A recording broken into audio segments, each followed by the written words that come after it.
Hey guys, welcome back to Selah, another episode of Selah, another episode of Pondering. I'm your host, Ishimwe Vestine.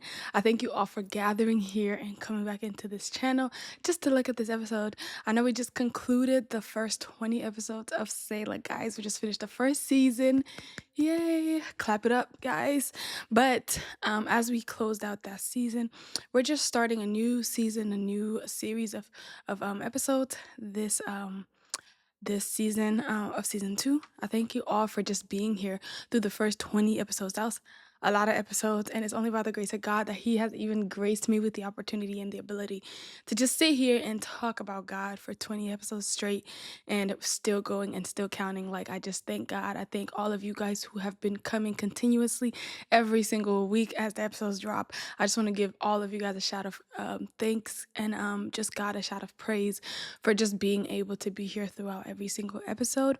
I just thank all of you guys for being a part of this, a part of Selah, a part of pondering, just a part of spreading the word of God, because truly it's very, very important. A lot of us, you know, have to continue to spread the word so that the word of God will reach nations and generations and all of these things. So thank you all for being a part of that. Without further ado, I'm going to encourage each and every single one of you guys to like, comment, share, subscribe, click the ringer so you can receive a notification every single time, every single week when an episode drops, so that you're never behind. Because guys, what else could you be doing except pondering the word of God? Come on. But again, thank you guys. Again, encouragement to just subscribe, comment, share, click the ringer. Make sure you're up to date. Make sure you can also go back and watch all the episodes of season 1 and all the upcoming episodes of season 2. Again, thank you all for being here. I am Ishimwe Vestine, and we're just going to jump into this episode of today. Right? So, what I wanted to touch on today is kind of something that um this specifically isn't something that I've struggled with, but in parallel to it, I've struggled with the sense of letting go of control and being able to trust God. And the reason why I bring this up is because I feel like it's like a continuous journey trying to trust God, because it's like you have to continue to tell yourself, remind yourself, tell yourself, remind yourself, tell yourself, remind yourself, because sometimes trusting isn't automatic and letting go of control isn't automatic for a lot of us. So it's something that I kind of have struggled with, especially being how I am and the type of person that I am. It comes hard, right? And so today I wanted to touch on how love and trust are not the same thing. And the question isn't whether God loves you, because we know God loves us. We know that God is love, and we know that and if you don't know that, guys, God love you. Okay? Jesus loves us, and Jesus loved us so much that He went and died for us. And God loved us so much that He continues to chase after us. He continues to provide, protect, wake us up in the morning, and that's love. If we think about the carnal love between a man and a woman, or between friends, or between two human beings, the love is usually like shared. It's what you do for the other person, it's how you show it. And so with God, His love is so unconditional. So it's not tethered to anything that we do. So God loves us so much. He does. And that's not the question, because we don't have to question that ever, because the simple fact that we're breathing right now shows that He loves us. And so when I was thinking about this, and I was thinking about how I always have to fight and try to trust God, and like I'm just like, God, teach me to trust you. God, teach me to be like you. God, teach me to have more dependency on you, because it's so hard. And the other day I got to asking myself, why is it so hard for me to trust God? Why do I feel like He needs to earn my trust? Why do I feel like, God, I need to work at trusting you? And then I'm like, yeah, we're human. I get that. But it's like, most of the time it's usually hard to trust somebody when they haven't proven that they can be trusted. And so I was like, God hasn't done anything to prove that I can't trust Him. Matter of fact, He has shown me that I can trust Him more times than I can count. So why is it so hard for me to trust Him? And the simple fact that I'm like, God, teach me to trust you. It's so hard to trust you. It's like, dang, Vestine, who are you? I just be like, who are you? Like, why are you, like, this is such something that you're struggling with so much.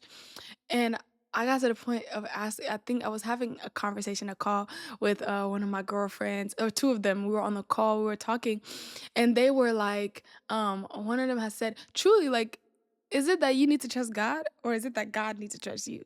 Because Can you trust God? Very questionable, right? Sometimes it's very hard. But the question isn't whether you could trust him. The question is, can he trust you?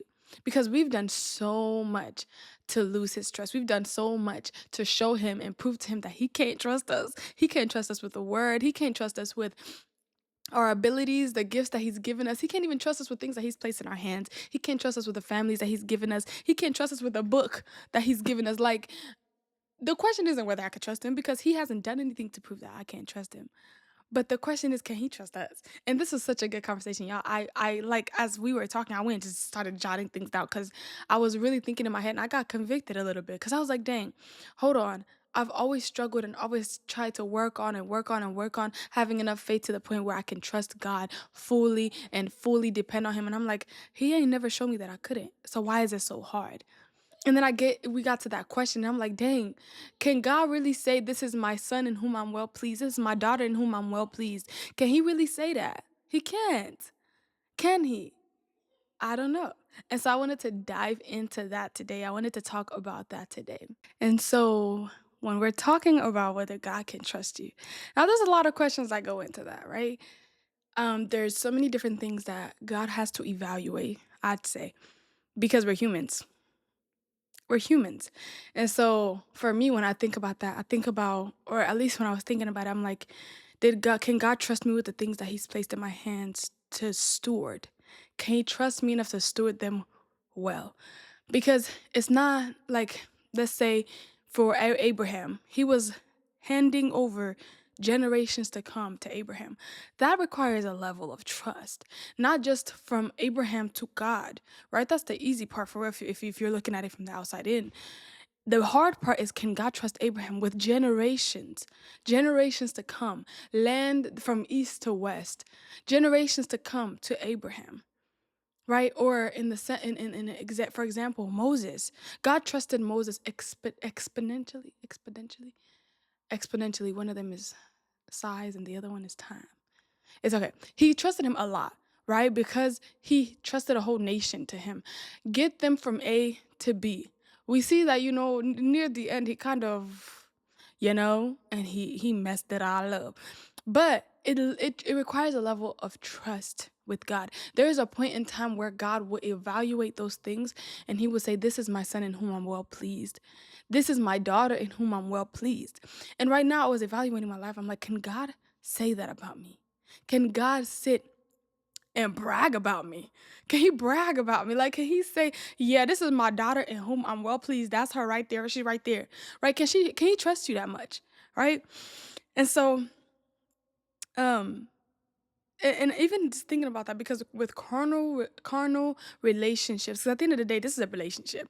This is a relationship between us and God. And relationships require trust. Not just one-sided trust, but vice versa trust. It's not just about me trusting him, but God, can he trust me? Because if you're in a relationship, it's not just about me trusting the guy or me trusting the person or me trusting that friend. That friend got to trust me back, so it's mutual. And so I was thinking about him, like, at the end of the day, this is a relationship we have with God. At the end of the day, this is a relationship. We're in relations with him. And so all of those things have to be vice versa. And even in the Bible, when it talks about the love that we have for God, it's also in relation to him. We love because he first loved us. It's relational. We love him, he loves us. We trust him. Can he trust us? That's the big question. Can he trust us? If we're in a relationship with him, he needs that trust too, right? So trust is proven by evidence, not intention. Many of us are sincere, but we mean well. We all are sincere and we mean well. Most of us. I can't speak for all of us, but most of us, we mean well. We're sincere. We have good intentions. But trust is about evidence. Trust is about evidence. When I think about how I first came into the faith, I'm an evidence-based person. I'm a proof-based person most of the time, right? And so if you tell me something, I'm gonna ask you how, why, where, when, who, right? I have all these questions, right? I'm very, very curious, so I need the proof. Like, why would you think that? Why do you believe that that's the truth? Why do you think this? Like, and then once you show me and you prove to me that this is what it is, then I can have a level of trust in it. Trust is about evidence. Just because somebody tells you that they love you don't mean that they love you until they show you that they love you. It's about the evidence of. And so we want more from God, but he can't even trust you with what he's already given you. Like when we are asking for God to give us something, to do something for us, to multiply something, to elevate, whatever the case may be, right? When we're asking for more from God, more and more and more, truly what he's already giving you, can he trust you with the little that he's giving you for him to come and multiply or give you more? Can he trust you the things that he's already placed in your life? Not even like little, big, or small. Like, can he already trust you with the things that he's already placed in your life? When you're evaluating the certain things before you come in and even go on your knees and beg for God for anything, can you say that the things that he's already placed in you, you've already stewarded well, and you have proven to him that he can trust you with more? Can he trust you with more than what you already have? Can he trust you with more than what you already had? What you already have. And the thing is, we have good intentions. Like I said before, we have good intentions. We do. We mean well. We mean to do this. And you can even tell God, God, I meant to wake up today. I meant to go to church today. Oh, I wanted to, but did you though? Oh God, I wanted to attend Bible study. I wanted to read my Bible. But did you though? Because God, all of us, we always get to the point where we're like, God sees my heart. He knows that I wanted to do it. But when you get to judgment day, he's not going to ask what you wanted to do, what you meant to do, what you were planning to do, what you wanted to do. That's not what he's going to ask. That's not what the question is going to be on the table now. That's not what it's going to be. He's going to ask, what did you do? He's going to judge you according to your works, according to the things that you did. Your heart can be pure all it wants. Your heart can intend to be good all it wants. Your heart can, oh God, I didn't mean to go and do that thing. I wasn't intending to go and do that thing. But did you? You did. But you weren't intending to. But you did. God isn't going to look at what you intended to do, what you wanted to do, what you meant to do. Right? And a lot of and I think there's such a gray line when it comes to that, because it's like, yeah, I intended to do it. I fell. And you continue to fall multiple times, multiple times, multiple times. And you continue to say, hey, God, I didn't mean to do that. But you continue to do it. So truly, what's the problem here? Right? Your intentions could be well all they want, but if God can't trust you if God can't trust you with that, he can't. If you continue to fall, you keep coming back to him and saying like, oh God, I didn't mean to do it. I didn't mean to do it. Truly, what is that for? Like, what is the mercy and grace that he's giving you? What is it worth? Because you continue to do the things that you didn't mean to do. And so I was thinking about it in the sense of a relationship, right? And I'm speaking also for myself, because I also get into this pattern of maybe like forgetting to pray or forgetting to do Bible study, forgetting to do this. And it just be like life gets hectic. And I'm like, God, I meant to do that, and I ask myself, why do I have so many buts and ifs and buts about it? No. I shouldn't have all of those. And there shouldn't be an excuse to not doing the things that you said that you would do. I know in relationships, women hate this so much when the man says, I'm going to take out the trash. I'm going to do this. I'm going to do that. And then they did it. And then their reasoning when they come back to, oh, I meant to do it. I meant to, your intentions are great. They're good. Right? But at the end of the day, the trash didn't get taken out. Or if somebody goes and cheats, God forbid, somebody goes and cheats and they say, oh, I didn't mean to do it. It just happened. What do you mean it just happened? What do you mean it just happened? It didn't just happen, guys, right? I didn't mean to do this. You know me. You know me. You know I wouldn't, but you did. So what's that going to do with the trust of the person? The trust is going to be gone because you did it. Not because you didn't intend to do it, but did it anyway. They don't trust you because you did it, regardless of the intention behind it. They don't trust you because you did it. Because you did it, right? Um, so there was this analogy that one of my little boy cousins had said. And he he was saying, I think we were in the car, we were riding to go somewhere with his sister. And I think we were talking about something that we had learned in church or something like that. And he had said something so profound. Mind you, he's so young, but he's such a wise boy. And he was like, he said, I can't ask God for a car. I can't ask God for a car when I don't even know how to ride the bike he gave me. I said, hold on. He said, I can't ask God for a car when I don't even know how to fix the little chain thing on my bike. I can't ask God for a car when I don't know how to pump the air in my bike's tires. And I was like, hold on, wait a minute. You might be on to something right there, little boy. You might be up to something, right? And he was like, because if God gives you that car, he knows you won't know how to change the oil. You won't be able to give it a car wash. You won't be able to go and do the maintenance on it. Can you even afford the gas? Can you even can you even say that, oh, I know that I've my spark plug needed to be changed. It gave me the engine lights. It gave me this, but I was able to go and fix it. Can you do the maintenance on the car that you're asking for if you can't do the maintenance on the bike that he already gave you? And I said, hold on. He said, you know why? Because God can't trust you with the car yet. I said, whoa, wait a minute now, Jimmy. Hold on. Right? I said, hold on. You lying. I said, you might be onto something. You might be onto something. And so I was thinking, like, in this point where I was saying, like, God can't trust you with more when you keep asking for more. And the less that he did give you, he can't even trust you with it. You can't even maintain it. And the Bible says that God would never give you something that's above your own ability. And clearly, right now, you're showing him that you're not able. You haven't shown him that you're able to. You haven't shown him that you're able to. And everything is about timing. And I think it's also about trust. Not only is it about timing, but it is also about trust. Can God trust you with more?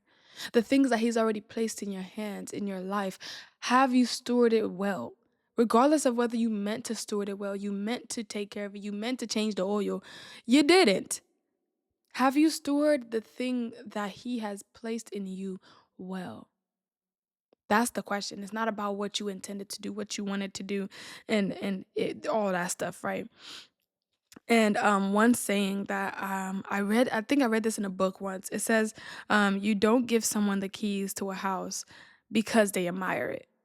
You give it to them because they've shown that they can lock the door when they leave.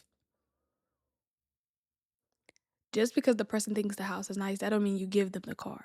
I mean, that doesn't mean you give them the key. Just because the person admires your Mustang doesn't mean you give them the key. Just because they think it's nice doesn't mean you give them the key.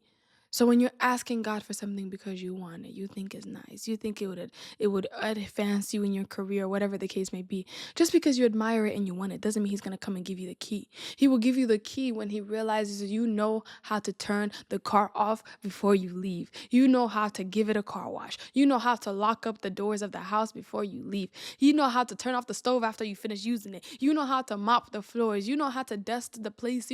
You know how to keep and store that house or that car well. Then he can give you the keys to it and say, here's your responsibility. I'm going to give you more responsibility other than just turning off the lights. Here's more responsibility. Matter of fact, here's the keys to the kingdom. That's the only then will he be able to be like, yeah, I trust you enough. I trust you enough. Here's the key to my house. We have to realize that when we get to the point where he's giving us eternal life and we get to judgment day, when he says here, you can enter, he's giving you the keys to his house. Can he give you the keys to his house if he don't trust you? He probably don't even know if you can close the doors when you leave. You can't turn off the lights. Now you running up his electricity. Like, come on.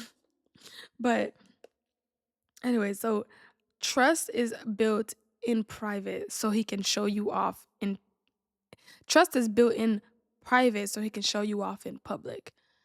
Trust is built in private so that he can show you off in public.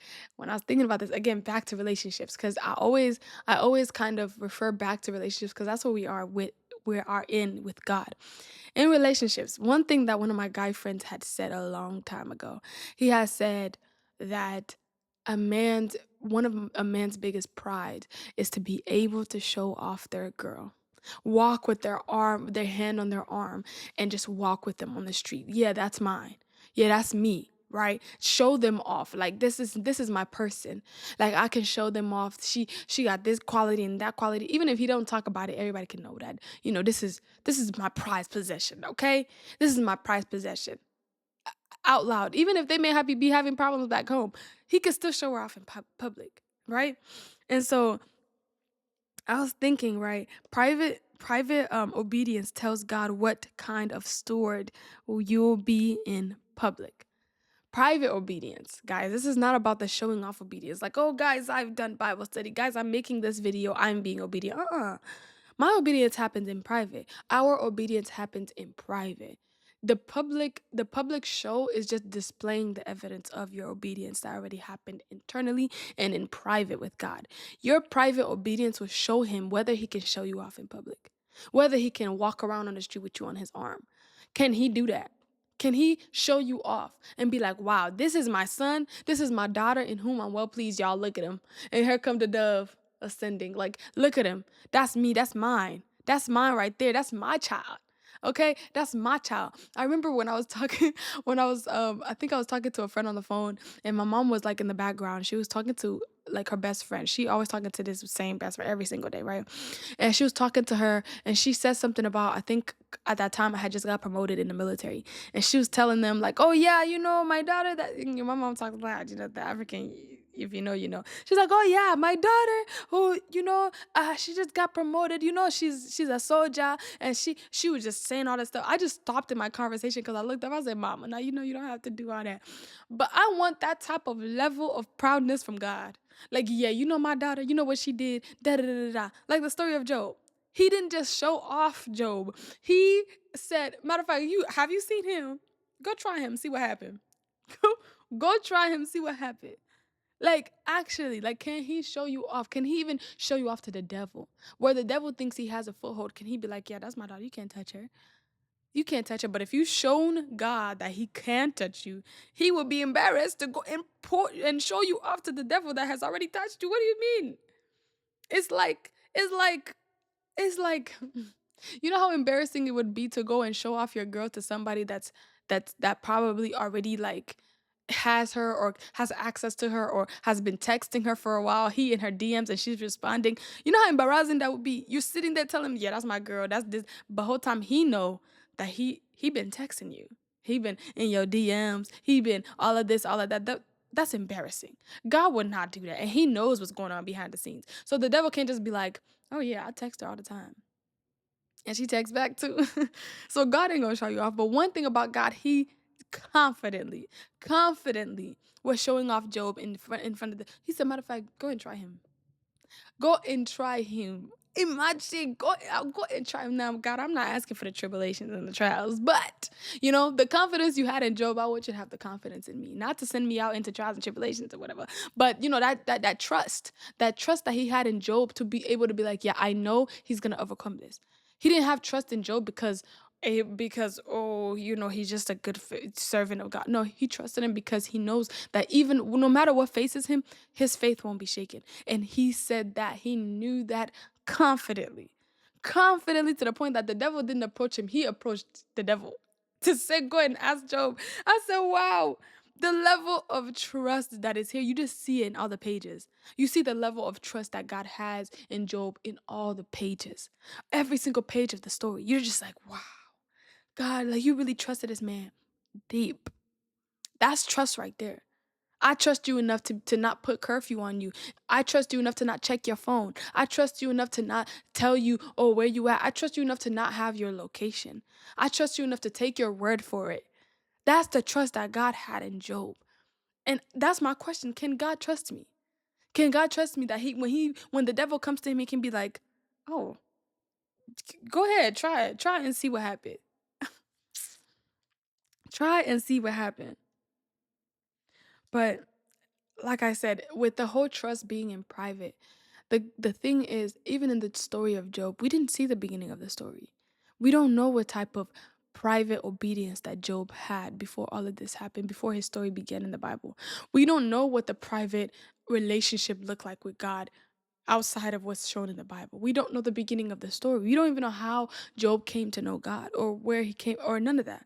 We just know what the Bible has shown us. So the private obedience that had to have happened between Job and God for God to have that level of confidence. Oh, to have that level of confidence in him. Insanity, right? Another point that I wanted to point out is that a bridge is tested by what it carries when the traffic is heavy, not how it looks when no one is on it. Now, if somebody was to tell me, "Hey, that bridge like a bridge, the one not like the bridge that takes cars, the bridge that you drive over. Like those who know Kentucky and Cincinnati, the bridges that connect Kentucky to Cincinnati to Ohio, the bridge that connects Ohio to Kentucky. I can't talk. The bridge that connects Ohio to Kentucky, right? Those who live in Cincinnati, y'all know there's like a couple bridges that connect us, right? There's one that comes from the one end of Cincinnati, another one from the other end of Cincinnati, and one from the middle from downtown.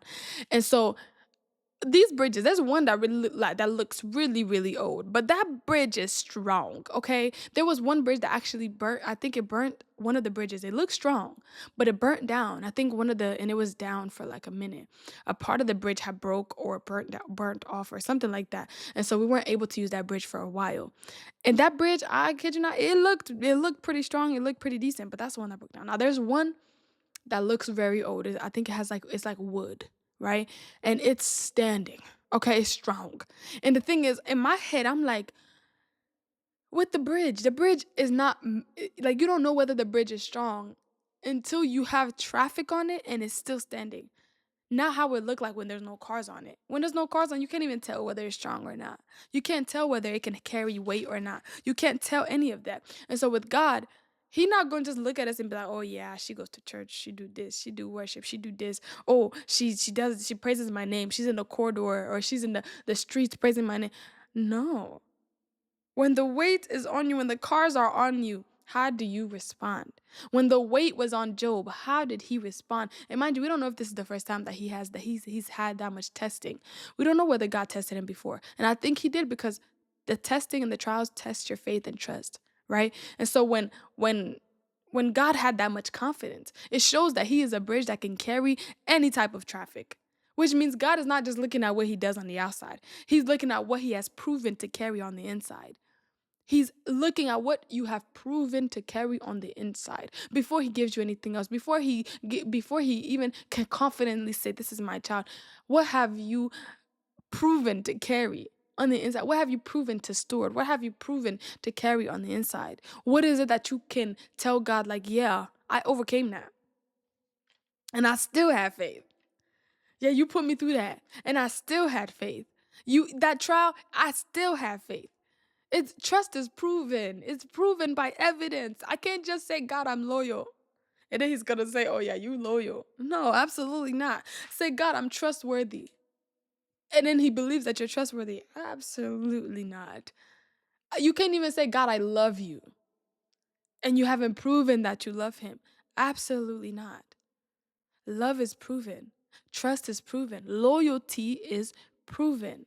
It can't just be a hearsay, she say, or whatever the case may be. No, it has to be proven. You're not gonna come to me and tell me, "Oh yeah, I'm loyal. Trust me." Oh, what? Especially when you've shown that you've broken my trust.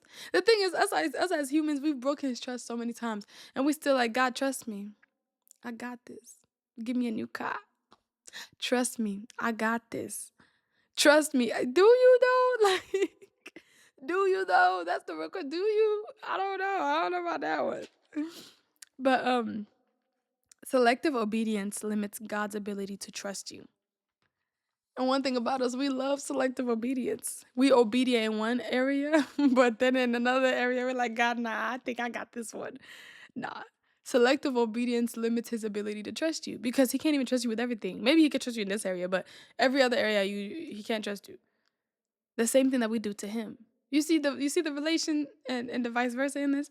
Us, we pick and choose where we trust God. We pick and choose where we give him control over. We pick and choose whether, okay, God, you can have control over my education and my career, but my relationships and my people in my life, nah, you can't touch that one. And so with him too, he's like, I can't trust you in all areas of of this. I can't trust you in it. And so it limits his ability to trust you fully because you're selective in where you're obeying.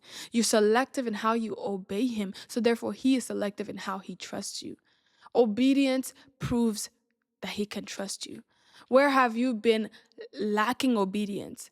Wherever that is, that's the area that he can trust you in. And you wonder why he's not growing.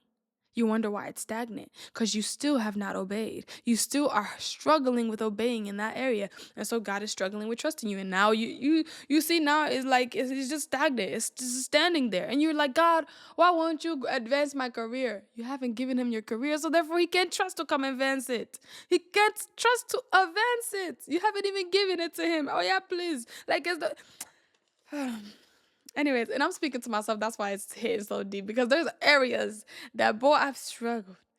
Because you be like, okay, God, I give it to you. I give it to you. And then you wake up the next day, you're still having control. Because it was a professed control authorization for him. And then when you are put in a predicament to trust him over everything else, it's hard. Like you can't. Even if you intended to, you still didn't give it to him. Even if you intended to give him control, you told him you gave him control, you still didn't. So he really can't even do anything about it. At that point, it's like, what do you want me to do about it? I mean, my hands are off because you wouldn't let me touch it. My hands are off because you wouldn't even let me touch it. But are you obedient in all parts of your life? Are you only faithful when it's easy? When it's easy to let go? Because you could easily say, God, I'm going to trust you with my career. I'm going to trust you with my job. I'm going to trust you with my education. But this person, I can't let him go. I can't. It's too hard. It's going to cause heartbreak. It's going to cause this. It's going to cause that. So I can't do it, God. I can't. No, I'm sorry. So how is he going to trust you with bringing kingdom helpers into your life when you haven't let go of the ones that are unequally yoked with you? How?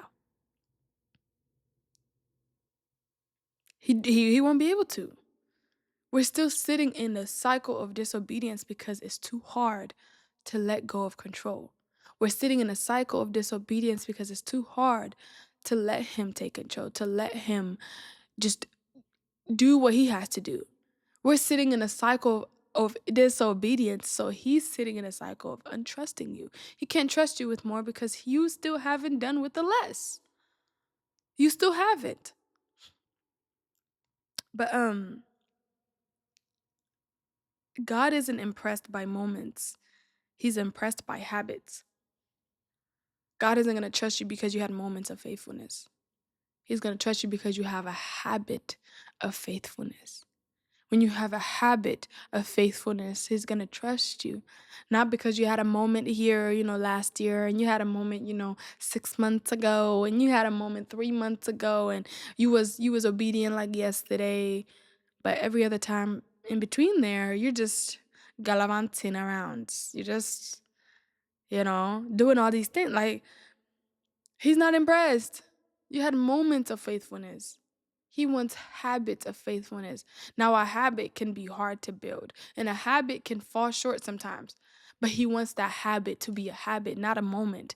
He is impressed by the habits of faithfulness that you have, not the moments of faithfulness. He wants it to be a habit that you're obedient. He wants it to be a habit that you're trusting him. He wants it to be a habit that you're letting go of control. Not that, oh, today I let go of control, God, tomorrow going to be a little hard. Next week, I don't know if I can do that. But today I gave you control, though. Today I did. Today I was faithful. Today I was obedient, actually. He not, he's not impressed, babes. It's good. It's great. Progress is still progress. But habits need to be built so that he can build trust in you. Because for me to trust somebody with my whole heart, I need to see the habit of faithfulness to me. You have to have faithfulness to me. And that creates, like, if you have a habit of putting me first, not first, but like, of course, considering my feelings. If you have a habit of taking care of not just me emotionally, physically, friendships, even, I have to be able to take care of my friend's heart. I have to be able to put their feelings first when I'm speaking, when I'm doing, when I'm making decisions. Is it gonna affect them in a negative way? Do I have a habit of thinking like, oh, I don't think my friend would like that. Let me not do that. Do I have a habit of, oh, maybe she'll like that. Let me do that. Like, do I have a habit of doing that? Is it like, second nature to think about that? Now, you may forget sometimes, you may fall short sometimes, but it's a habit because you always go back to it. That's a habit. It's a habit because you always go back and refer to it.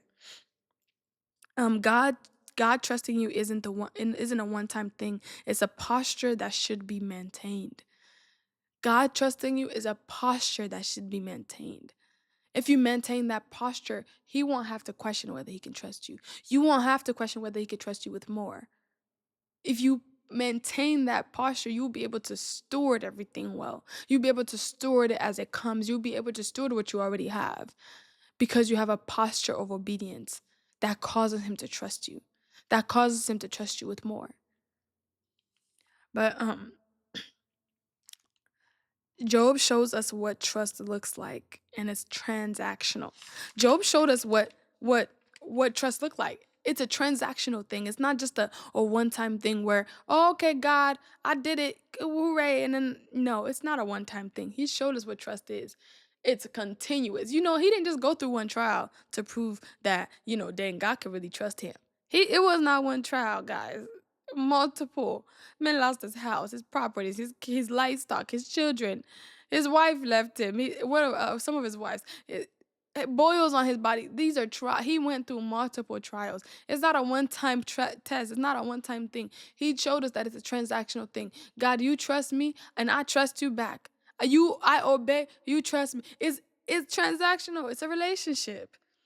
But the story of Job is not one of God harming a man, though. It's one of God trusting a man. This is a story of the time when God trusted a man so hard, so hard. He trusted him so wholeheartedly, like he was bragging about this man. Like, this is a story of God trusting him. Okay, trusting him not just to steward something that he gave him, but trusting him enough to withstand the devil and still come back and praise him. This is a story of God showing us a man that obeyed even through the circumstances. And when you do that, God trusts you. He can trust you with so much more. He can trust you with literally, maybe not anything, but he can then say, I can give you the kingdom keys, the keys of my kingdom. I can give you that. I can give you that. I trust you with that because you know how to lock up. You know how to lock up, right?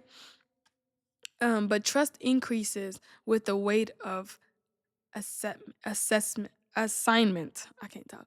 But the trust increases with the weight of assignment. When God is trusting you with more, like let's say more assignment, the trust increases and then he gives you more. The trust increases and he greatens your assignment. The trust increases, he greatens your purpose. The trust increases because he knows, wow, she was able to prove that she's able to handle this. Let me give her more on her assignment. She obeyed and she was faithful to this. Let me give her more assignment. That weight will continue to increase because he's trusting you with more. God will trust you with more because he knows that he can't give you something that you can't carry. So therefore, if you're not getting it, you can't carry it. If you're not getting it, you can't carry it. He's not going to give you something that's above your ability. He won't.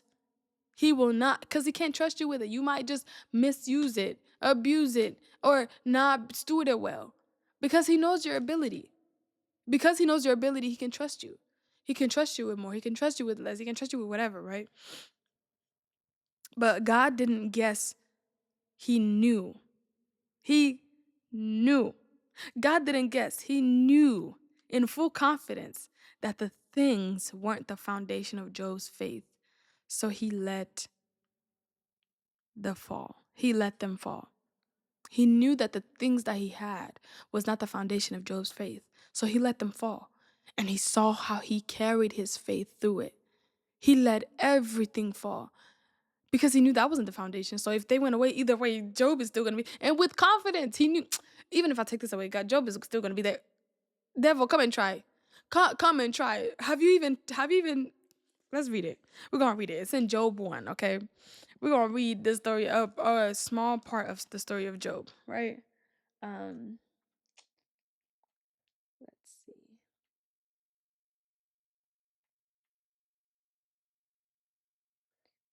Let's go. Let's go to Job chapter 1. Yeah, Job chapter 1. And just read from the beginning of just um when God approached Job, or not Job, but Satan. Okay. So, it says, Job chapter 1, verse 6. It says, "Now there was a day when the sons of God came to present themselves before the Lord, and Satan also came among them. And the Lord said to Satan, 'From where do you come?' So Satan answered the Lord and said, 'From going to and fro the earth, and from walking back and forth on it.' Then the Lord said to Satan, 'Have you considered my servant Job, that there is none like him on the earth, a blameless and upright man, one who fears God and shuns evil?' So Satan answered the Lord and said, 'Does Job fear God for nothing? Have you not made a hedge around him, around his household, and around all that he has on every side? You have blessed the works of his hands, and his possessions has increased in the land. But now snatch out your hand, or now stretch out your hand and touch all that he has, and he will surely curse you to your face.' And the Lord said to Satan, 'Behold, all that he has is in your power. Only do not lay a hand on his person.' So Satan went out from the presence of the Lord." Guys, the full confidence I got. Let me read it again. We might have missed it, right? So the Lord said to Satan, this is verse 8. The Lord said to Satan, "Have you considered my servant Job?" He didn't say, "Have you considered Job?" Have you considered my servant? Have you considered my child? Have you considered him? As in you're putting him up for bait. Like, he's putting him up because he knows. And what follows is what's very important. "Have you considered my servant Job, that there is none like him on the earth, a blameless and upright man, no one and one who fears God and shuns evil?" This means Job has a pattern of this. Job has not only been an upright man, but he's proven and has evidence to show that he's an upright man that who fears the Lord and shuns evil. God's not just talking out his butt. He's talking from things that he has seen and he has been able to witness that the servant Job has done. Which means even though the story is starting where Job is losing everything, God is showing us his past. God is showing us his habits. God is showing us his past patterns of faithfulness and obedience. God is showing us the person that he is internally, privately, before he comes in and shows him off in public. In front of the devil, like, can God really go in front of Satan and say, "Yeah, that's an upright man right there. Try him. That's an upright man. He's a servant of God. He shuns evil and he fears me, okay? She fears me. Try her. She fears me. The things that I've given her, that's nothing. That's nothing." Like, you see the confidence that God, wow. You see the confidence that God has in Job. Oh my days. Oh my days. He said that there is no one like him on the earth. He said, all of this earth, everybody that you have seen, everybody that you have tried, he's different. He is different. God is not talking out his butt. He's talking from the habits of faithfulness and obedience that he's seen Job have. This is proven evidence that Job is like this. Proven evidence that Job is a servant of the Lord who fears God. God had a proof of it. And so God could trust him fully, wholeheartedly, quietly, wholeheartedly. God could say, wow, with his full chest, "This is my son in whom I'm well pleased." In whom I am well pleased. And God knew that even if Satan touches his belongings and the things that he gave him, he's not going to curse him. Because we saw Job do it. At the end, I believe it was Job 121. Job said, "God giveth and God taketh away. Who am I? Who am I to be like, oh, who am I? God gave it to me. Why can't he take it away?"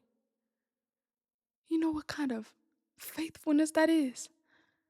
What kind of, yo. Because we lose our job. We start thinking it's the end of the world. God gave you the job. Why he can't take it away?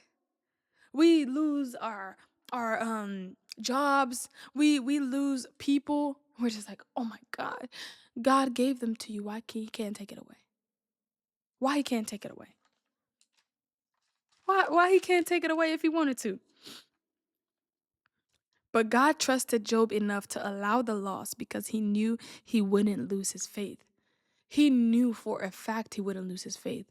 He knows Job's character. He knows that there's no one like him on this earth. If you try him, I know he's not going to lose his faith. Touch everything but him. And I know he won't lose it. I know he won't lose it. Because that's not where his foundation is. That's not where the foundation of his faith is. And I've seen it. I've seen evidence and proof of it. That's why I can trust it. That's why I can trust it. You see, faith and trust work together hand in hand.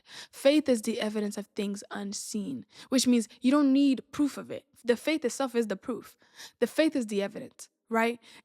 We have, what is it? Walk by faith, not by sight, right? We don't have to see it. We don't have to have proof in it, right? We have faith in God, right? We have faith in God. That God, even if you don't perform, I trust. I believe in you, and I have faith in you. Now, trust is something that's built. This is something that's built. You walk with him, you build trust in him. He walks with you, he builds trust in you because he's seeing how you handle things. You're seeing how he handles things. Once you've given him control, you start trusting him. You see what he does, and that trust grows. It's built, right? But faith comes first, and then trusting comes by building upon that faith. Can God trust you? Like, can God trust you? Have you built upon the faith that you have with obedience, with faithfulness? Have you built upon it so that he can trust you with more, can trust you with greater? He can trust you with people, trust you with things, trust you with businesses and money and money and money. Can he trust you? Can he trust you with these things that we keep asking for, Quelly?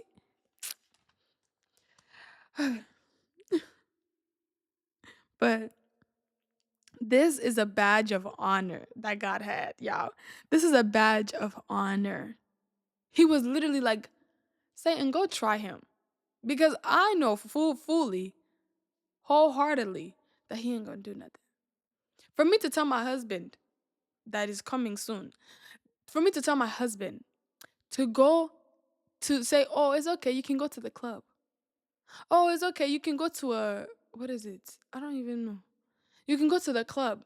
You know what type of trust I have to have in that man? I ain't never gonna do that. But for me to trust that he's not gonna do nothing if he's da da da da, whatever the case may be. God said, trust him. Even if he's in the midst of this thing, he won't do anything. It's like just showing a video of what is it that they be having these trends on Instagram where a girl will walk past a guy and the guy literally has to try not to look. Can I trust you to keep your head straight? God trusted Job to keep his head straight. He will not look. He will not waver. He will not do anything. Even his heart is steady. It's not racing. His heart is steady. Like, God trusted him well. God trusted him well. But he didn't remove the storm and entrusted Job to remain anchored. And this reminds me of when Paul, and I'll write down the word down below, but he reminds me of when Paul prayed for God to remove the thorn in his side. And I talk about this quite often. But God, Paul prayed that God removes the thorn in his side. And God didn't remove it. And in that trial, God showed Paul that, wow, I can take the trials, the tribulations, everything with gratitude. He said, what is it? He said, but I can say, wow, I'm grateful and I'm thankful in the midst of the trials. I rejoice in the midst of my trials, in the midst of my infirmities, in the midst of my persecution. I rejoice in it. And it takes us back to James 1:2. It says, rejoice when you face trials and tribulations. He was trying to teach him. He was trying to teach Paul what he had already said in James. He was trying to teach him, like, I rejoice in my infirmities. I rejoice in my trials. I rejoice in this. God is not going to take you out the storm because he knows that he is anchored. God didn't remove the storm. He didn't remove Satan from trying him in all these ways. He didn't stop Satan because he knew and he trusted that Job was anchored in him. God didn't remove the thorn off of Paul because he knew that Paul would be anchored in him to the point where he will rejoice and be thankful. He will be thankful in the trials. He'll be thankful in the tribulations and all of these things. Job There was a point where Job at the once he got boils on his body, he rejoiced in his trials. He fell to his knees and gave thanks to God. Imagine. He gave thanks to God. He praised him. God knew he was anchored. God knew that Job was anchored. That's why he didn't remove the trust. He didn't remove the storm.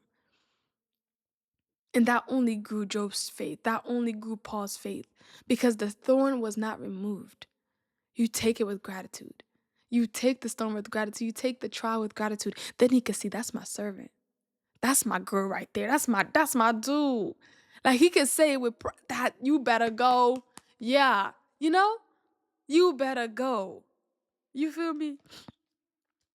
But just to close out, I just wanted to just encourage us truly to like not only look at trust as a one-way street. Trust is a two-way street. Not only do we have to trust God, but he has to trust us. He has to be like, wow, I can trust Vestine. I can trust whoever. I can trust them with this because I could trust them with the last thing and they faithfully handled it. The things that God has placed in your life, are you handling it well? For him to look at it and be like, wow, that's my son in whom I'm well pleased. That's my daughter in whom I'm well pleased. I can trust her with more. Every single area of your life, are you trusting him in it so that he can trust you back in it? It's a transactional, guys. Trust. Can God trust you, Quelly? To be like, out of this whole earth, there's no one like him. And boast. Can he boast in you and your abilities? Can he boast in you and your stewardship of the things that he's placed in your life? The people that he's placed in your life, the ministry maybe that he's placed in your life, the family that he's placed you in. Can he trust you with more? Because right now, the family that you're in, you don't know how to steward it. But you keep praying, God, give me husband. God, give me wife. God, give me. But the siblings that you have you stewarded them well? Have you shown them who God is? Have you been stewarding them in the word? But you're praying for husband and wife. You're praying for a wife. You don't even know how to lead the family that God has already placed you in. Guys, God has to be able to trust us with more. Can he trust us with more? No. Me too. I'm working on it. Can he trust me with more? The things that he has placed in my hands, can he trust me with more? Can he trust me with that thing? Have I stored it well? Have I asked him to help me steward it? Have I given him control over it for him to be able to steward it? But without further ado, that brings me to my Selah question of the episode. Brings me to my Selah question of the day. And the Selah question is, can God trust you? Not to be perfect, but to remain faithful even when everything is gone. Can he trust you with the things that he has placed in your hands to steward them well? Can he trust you with the things that he's already given you? Can he trust you with that bike, like I said before? Can he trust you with the bike before he gives you the car? I don't know. Some of us have been praying for a car. We don't even know how to ride the bike. We don't even know how to ride a bike. We want a car. We can't be praying for a car. We don't even know how to ride a bike. Guys, please. But can God trust you? All jokes aside, can God trust you? Like, can God trust you with the things that he's already placed in your life, that he's placed you in, the friendships that he's given you? Can he trust you to handle them, to steward them well? The relationship that he's given you, can you steward it well before coming and praying for husband and wife? Can you steward the friends that you have, the siblings that you have, the mother, father that you have? Your first ministry is in your family. It's in your family. So the family that you have right now, have you stored them? Have you handled them well before you go and ask for husband, wife, and kids? But that, again, as we close out, is it from me. I thank you all for coming in and listening to this Yap session, y'all, and just listening to this revelation that came about during my conversation with my girls. Wisdom is really shared. Iron sharpens iron, guys. Have more conversation with your friends because this really helped me. I know it helped me, and I really hope that it touches and helps everybody else that's behind this camera. I thank you all for joining and clicking on this video, however you got here, whether it's through the link, whether it's through, word of mouth, whatever the case may be, however you got here. I thank you all for being here. Again, I'm going to encourage each and every single one of you guys to like, comment, share, subscribe, press the ringer, press the subscription button so that you can, get all the episodes from before and all the episodes that are to come. I thank you all for coming in. I love you guys, but God loves you more. Bye.